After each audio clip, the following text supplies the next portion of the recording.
నువ్వు ఇక్కడ కొంతసేపు విశ్రమించు, కొంచెంసేపు రెస్ట్ తీసుకో, విశ్రాంతి తీసుకో, కాసేపు పళ్ళు ఫలాలు అవి ఆరగించి వెళ్ళు. మీ నాన్న గతంలో నాకు సహాయం చేయడం వల్ల నేను బతికి బయటపడ్డాను, దయించి ఇక్కడ రెస్ట్ తీసుకో అంటే హనుమంతుడు ఏమన్నాడు, ఇది బాగానే ఉందే, నేను ఇక్కడ రెస్ట్ తీసుకుంటాను, మళ్ళీ తర్వాత ఏముందిలే రేపు కాకపోతే ఎల్లుండి నేను వెళ్ళొచ్చు, ఎల్లుండి కాకపోతే ఆ తర్వాత నేను వెళ్ళొచ్చు అనుకోలేదు. తను ఏమన్నాడు, ఒక కార్యం మీద ఉన్నాడు, అది పూర్తి చేయాలని పట్టుదలతో ఉన్నాడు. భక్తికి కావాల్సినవి ఏంటి, ఉత్సాహ, నిశ్చయత్, ధైర్యత్. ఉత్సాహం ఉండాలి. ఉత్సాహం లేకపోతే భక్తిని మనం ఈ భగవంతుడి భక్తియుతమైన సేవని సర్వకాల సర్వస్థలు ఎందుకు మనం చేయలేం. నిశ్చయం, పట్టుదల ఉండాలి, ధైర్యం. సో ఇవన్నీ కావాలి. వెంటనే ఏమంటున్నాడు, లేదు నేను సీతమ్మ వారిని కనుక్కొని రాముడికి చెప్పేంతవరకు సీతమ్మ వారిని కనుక్కునేంతవరకు నేను ఆగలేను, ఇప్పుడు నేను వెళ్ళాలి అని చెప్పి మైనాకుడిని చేత్తో నిమిరి హనుమంతుడి ముందుకు వెళ్ళిపోయాడు. మైనాకుడు ఏం చేస్తున్నాడు, ఫెసిలిటీస్, సౌకర్యాలు ఇస్తున్నాడు. ఎప్పుడైతే మనకి అనుభవించడానికి సౌకర్యం వస్తుందో మన భక్తి కొన్నిసార్లు వెనక్కి వెళ్ళిపోతూ ఉంటుంది. హనుమంతుడు ఏమంటున్నాడు, మీరు భక్తిలో ముందుకు వెళ్ళాలి అంటే మనకి సౌకర్యాలు వచ్చినా సరే వాటిని పక్కన పెట్టి మనకు ముందుకు వెళ్ళాలి అంటున్నాడు హనుమంతుడు. రెండవది, వెంటనే నాగమాత సురసను పంపించారు. హనుమంతుడు వెళ్తున్నాడు, రావణాసురుడు ఎంతో బలవంతుడు, తనకి ఎన్నో దుర్భేద్యమైన లంకలో ఉంటున్నాడు, హనుమంతుడు నిజంగా కనుక్కోగలడా అని పంపించారు. చాలా జాగ్రత్తగా వినండి. సురస ఏం చేసింది, హనుమంతుడు వెళ్తుంటే ఎదురుగుండా వచ్చింది, ఆగాగముంది, ఆగాడు. చూడు నాయన, నాకు బ్రహ్మ తాలూకు వరం ఉంది, నా ఎదురుగుండా వచ్చిన వాళ్ళని నేను ఆహారంగా స్వీకరించవచ్చు. బ్రహ్మ తాలూకా కోరిక వల్ల ఇవాళ నువ్వు నాకు ఆహారంగా వచ్చావు, నా దారిలో వచ్చావు, కాబట్టి దయించి నాకు ఆహారం అంది. హనుమంతుడు అన్నాడు, నీకు ఆహారంగా అవడానికి నాకేం ప్రాబ్లం లేదు, కానీ నేను రామకార్యార్థం వెళ్తున్నాను, సీతమ్మ వారిని కనుక్కొని ఆ వార్తని రాముడికి తెలియపరిచి నేను తప్పకుండా ఆహారం అవుతాను, కానీ ఇప్పుడు నన్ను వెళ్ళనివ్వు అన్నాడు. ఆవిడంది వెళ్ళనివ్వను అంది. హనుమంతుడు వెళ్ళనివ్వన్నాడు, వెళ్ళనివ్వనంది. వెంటనే ఏం చేసింది, వెంటనే హనుమంతుడు ఏం చేశాడు, ఆవిడ నోరు ఎంత ఉంటే హనుమంతుడు తన శరీరాన్ని 1 యోజనం పెంచాడు. ఆవిడ ఏం చేసింది, తన నోరు కూడా అంతే పెంచింది. హనుమంతుడు 10 యోజనాలు పెంచాడు, ఆవిడ నోరు 10 యోజనాలు పెంచింది. 20. హనుమంతుడు శరీరం ఎంత పెంచితే ఆవిడ నోటిని అంతలా పెంచుతుంది. 30 యోజనాలు, నోరు 30 యోజనాలు, 40 యోజనాలు, 50 యోజనాలు శరీరం పెంచాడు. ఆవిడ కూడా 50 యోజనాలు పెంచింది. 60 యోజనాలు పెంచాడు. ఆవిడ శరీరాన్ని, నోటిని 60 యోజనాలు పెంచింది. అంటే అర్థం ఏంటి, నువ్వు ఎంత పెంచితే నేను అంత పెంచుతాను ఉంటుంది. కాంపిటీషన్. హనుమంతుడు ఏం చేశాడు, ఇది కాదు అన్నాడు. వెంటనే ఏం చేశాడు, తన శరీరాన్ని తగ్గించాడు. క్షణంలోన అంగుష్టమాత్రుడై ఒక్కసారిగా చిన్నదిగా అయిపోయాడు, నోట్లోకి వెళ్ళిపోయాడు.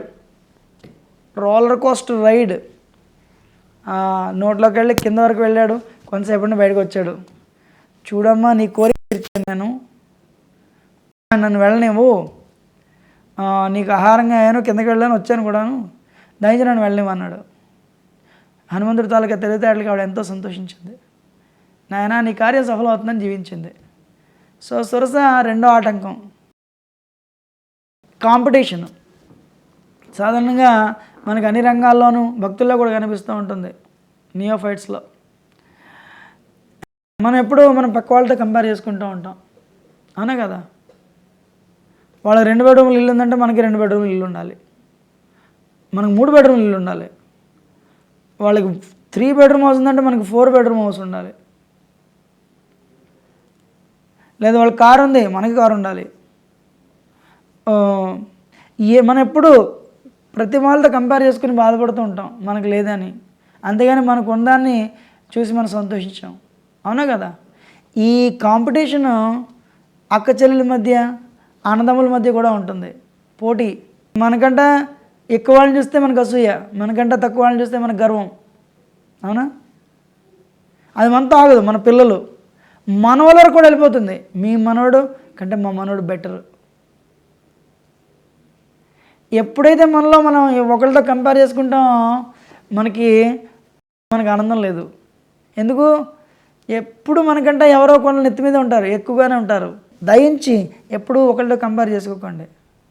మనం ఏం చేస్తాం? మనం కంపేర్ చేస్తాం. వాళ్ళకంటే మనం బాగుండాలి, మనకంటే వాళ్ళు బాగుంటే మనకు అసూయ. లేదు మన వాళ్ళకంటే మనం బాగుంటే నన్ను చూసి వాళ్ళు అసూయపడుతున్నారు. మీరు ఎలా చెప్తున్నారు వాళ్ళు మిమ్మల్ని చూసి అసూయపడుతున్నారని? మీలో ఉంది కాబట్టి మీకు తెలుస్తున్నది అది. అందుకని పోటీ పడద్దు. మొదట్లో ఏముండదు, మెల్లమెల్లగా వస్తాయి అన్నీ. మొదట మీ జీవితం మొదలుపెట్టినప్పుడు చిన్న మోపెడ్ ఉంటుంది, యూఆర్ హ్యాపీ. తర్వాత సంఘంలో హోదా పెరిగినప్పుడు మనకి టొయోటా ఉందంటే నాకు ఈ కారు ఉండాలి, నాకు BMW ఉందంటే నాకు మెర్సిడీస్ ఉందని కంపారిజన్, పోటీ. అది మా అబ్బాయి అమెరికా చదువుతున్నాడంటే మా అబ్బాయి ఇంగ్లాండ్లో చదువుతున్నాడు. అది మా అబ్బాయి ఆ యూనివర్సిటీలో చదువుతున్నాడంటే మా అబ్బాయి యూనివర్సిటీలో చదువుతున్నాడు. ఎప్పుడు కంపేర్ చేస్తాం, అవునా కదా? కంపేర్ చేస్తే ఏమవుతుంది? మనకుంది మనకు లేని వాళ్ళకుంటే మనకి వాళ్ళ మీద అసూయ. అందుకని భగవంతుడు మనకు కొన్ని ఇవ్వలేదు, కావాలని ఇవ్వలేనందుకు మనం వినయం, నమ్రత, సేవాభావం అలర్చుకుంటే గర్వం అలాంటి వాటిని పక్కన పెట్టి మనం అందరికీ విశేషించి భగవంతుడికి భక్తియుతమైన సేవ చేస్తే ఎంతో ముందుకెళ్తాం. కానీ మనసు ఎలాంటిదంటే మనకి ఉన్న వాటిని చూపించేసరి కదా, మనకు లేని వాటిని మాటికి మనకు లేదని మన జ్ఞప్తికి తెచ్చి మన బాధపడుతూ ఉంటుంది. కానీ భగవంతుడు మనకి ఎందుకు ఇవ్వలేదో అది మీరు తెలుసుకోండి. ఎందుకు భగవంతుడు ఇవ్వలేదో ప్రతిదాని వెనుక ఒక కారణం ఉంది. మీకు ఒక చిన్న కథ చెప్తాను. మనకు భగవంతుడు ఎందుకు ఇవ్వలేదో దాని వెనకాల డెఫినెట్గా పరమార్థం ఉండి తీరుతుంది. అందుకని మనం చక్కటి సద్గుణాలు అలవర్చుకోవాలి. ఒక కాలేజీలో, మన దేశంలో కాదు, ఈస్ట్ ఏషియన్ కంట్రీస్, ఒక కుర్రాడికి చేయలేకపోతే తను టీచర్ దగ్గరికి వెళ్ళి నాకు జూడో నేర్చుకోవాలంది. కోచ్ అన్నాడు, జూడో నేర్పే కోచ్ చేయలేని వాళ్ళే జూడో సరిగా ప్రాక్టీస్ చేయలేకపోతున్నారు, నీకు చెయ్యలేదు, అందుకని నువ్వు పనికిరావు అన్నాడు. ఇలా 2-3 దగ్గరికి వెళ్ళాడు, ఎవరు ఒప్పుకోలేదు అతనికి జూడో నేర్పడానికి. కానీ ఒక కోచ్ మాత్రం ఈ కుర్రాడు తాలూకా ఉత్సాహాన్ని, ఆ కుర్రాడు తాలూకా నమ్రతని చూసి, నీకు చేయలేకపోయినా నేను నీకు జూడో నేర్పుతాను, కానీ ఎందుకు జూడో నేర్చుకోవాలనుకుంటున్నావు? నాకు యూనివర్సిటీ లెవెల్లో ఛాంపియన్ అవ్వాలంది. నిజంగా చెయ్యలేదు, ఛాంపియన్ అవ్వాలందా? సరే నేర్పుతాను అని చెప్పి ఆ కుర్రవాడికి నేర్పించాడు. నేర్పించినప్పుడు కాలేజీలో, యూనివర్సిటీలో ఈ పోటీలు ప్రారంభమయ్యాయి. ఈ కుర్రాడికి అందులో ఆడే అవకాశం లభించింది, వైల్డ్ కార్డ్ ఎంట్రీ. సో మొదటి రౌండ్ ప్రత్యర్థి చూశాడు, చేయలేదు, గెలిచేయగలను అనుకున్నాడు. ఎవరు గెలిచారు? ప్రత్యర్థి గెలిచాడా, ఈ కుర్రవాడు గెలిచాడా? మీరు ఊహించండి. కుర్రవాడు గెలిచాడు, ప్రత్యర్థి ఓడిపోయాడు చిత్రంగా. చేయలేకపోయినప్పటికీ కుర్రవాడు గెలిచాడు. రెండో రౌండ్ ప్రత్యర్థి వచ్చాడు, అరే ఇతను చేయలేదే, నేను గెలవగలను అనుకున్నాడు. ఎవరు గెలిచారు? ఆ కుర్రవాడు గెలిచాడు. నాలుగో రౌండ్ చిత్రంగా ఈ కుర్రాడు గెలుస్తున్నాడు.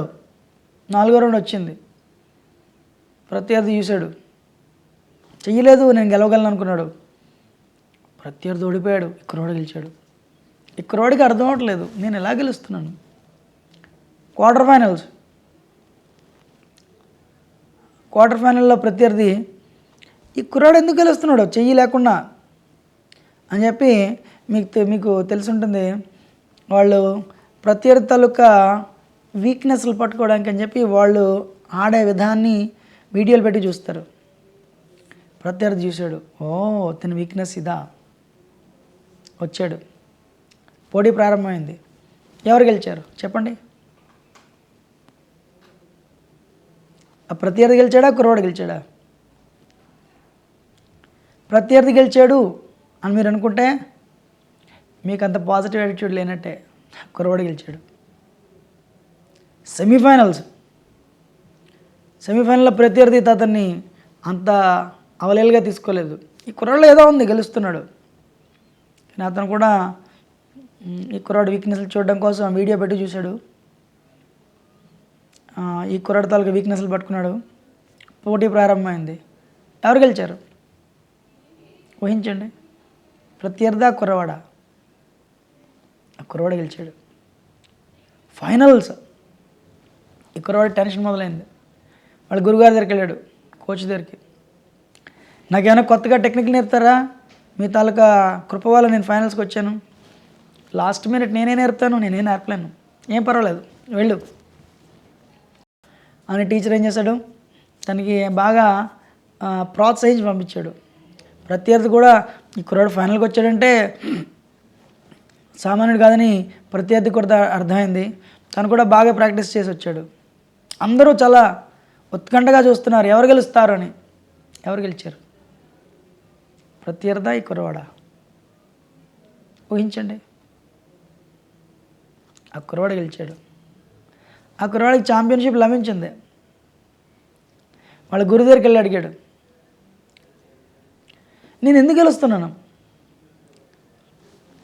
అంటే గురువు అన్నారు, చూడు ఆయన నీకు చేయలేదు. జూడోలో 2 ఉంటాయి, అఫెన్స్ డిఫెన్స్ అని.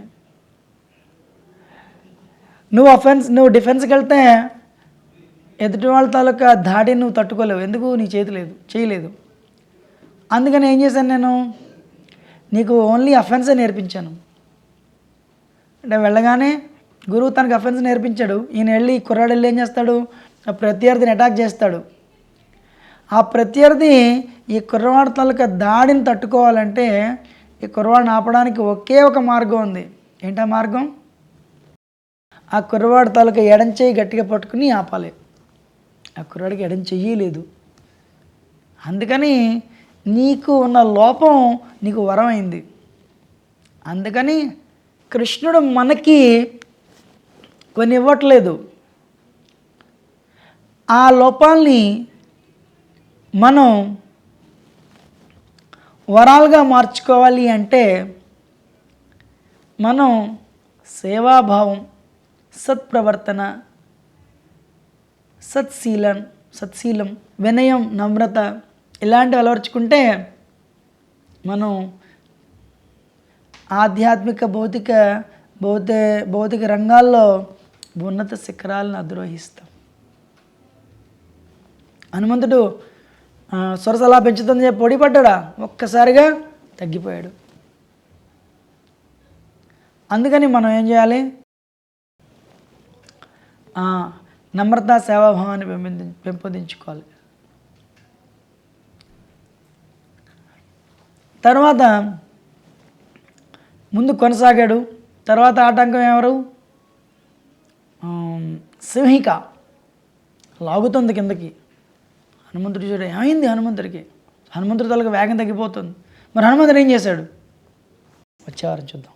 హరే కృష్ణ. ఈ కార్యక్రమాన్ని మీకు సమర్పించిన వారు Vasudeva realtors private limited, Bloomfield elation, near Delhi public school, Kajaguda, Hyderabad. Hare Krishna Hare Krishna Krishna Krishna Hare Hare Hare Rama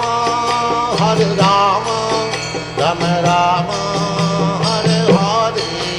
Hare Krishna Krishna Krishna Hare Hare Hare Rama Rama Rama Hare Hare. Hare Krishna, Krishna Krishna, Hare Hare, Hare Rama.